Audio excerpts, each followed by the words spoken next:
یا ایہا الناس اتقوا ربکم ان زلزلۃ الساعۃ شیء عظیم یوم ترونها تذہل کل مرضعۃ عما ارضعت وتضع كل ذات حمل حملها وترى الناس سكارى وما هم بسكارى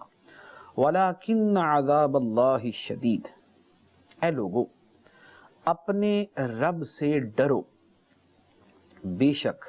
قیامت کا زلزلہ بہت بڑی چیز ہے۔ جس دن تم اسے دیکھو گے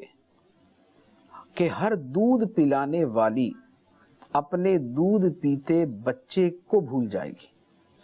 اور ہر حمل والی اپنا حمل جن دے گی، ڈال دے گی،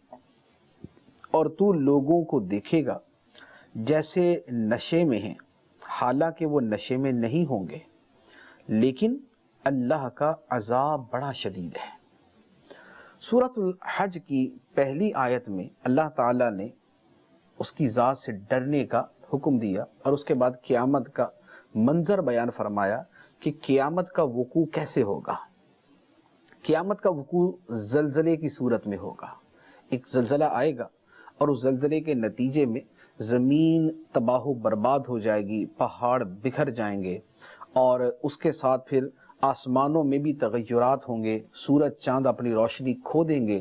اور یہ بھی بے نور ہو جائیں گے، ستارے ٹوٹ کر بکھر جائیں گے۔ یہ وہ پورا نظام کائنات جو ہے وہ سارے کا سارا ملیا میٹ ہو جائے گا، اور یہ ایک زلزلے کی صورت میں ہوگا۔ اور قیامت کی ہیبت ایسی ہوگی کہ اللہ تعالیٰ فرماتا ہے کہ جس دن تم یہ زلزلہ دیکھو گے تو لوگوں کی حالت یہ ہوگی کہ دودھ پلانے والی عورت جسے اپنے دودھ پیتے بچے کے ساتھ بڑی محبت ہوتی ہے، بڑی شفقت ہوتی ہے، وہ اس گھبراہٹ کے مارے اپنے بچے کو بھول جائے گی۔ ورنہ ہوتا کیا ہے کہ اگر جیسے عام روٹین کے اندر بھی زلزلہ آ جائے تو مائیں سب سے پہلے بھاگ کے اپنے بچے کو اٹھاتی ہیں اور پھر دروازے کی طرف بھاگتی ہیں، یعنی اس حالت میں بھی اپنا بچہ نہیں بھولتی۔ لیکن قیامت کا زلزلہ ایسا ہوگا کہ اس کی دہشت، اس کی ہیبت اور اس کی شدت کی وجہ سے دودھ پلانے والی ماں اپنے دودھ پیتے بچے کو بھی بھول جائے گی،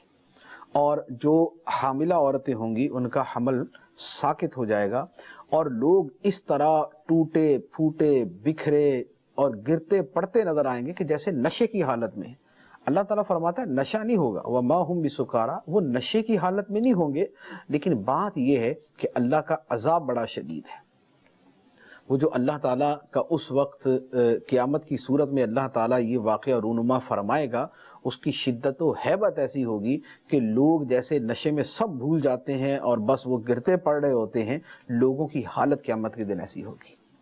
یہ جو قیامت کا منظر بیان کیا گیا ہے قرآن پاک کا، یہ ایک بڑا مرکزی مضمون ہے،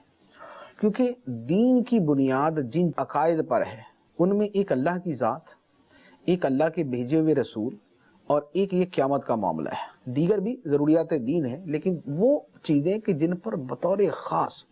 قرآن میں بڑی کثرت کے ساتھ تذکرہ ہے، وہ عقیدہ الوہیت، عقیدہ توحید ہے، اور اس کے بعد عقیدہ آخرت ہے۔ تو قیامت کا یاد رکھنا جو ہے یہ ہمیں اس کا حکم ہے۔ ہمیں یہ نہیں ہے کہ ہم غفلت میں پڑے رہیں، ہم قیامت کو یاد نہ کریں۔ بحیثیت مسلمان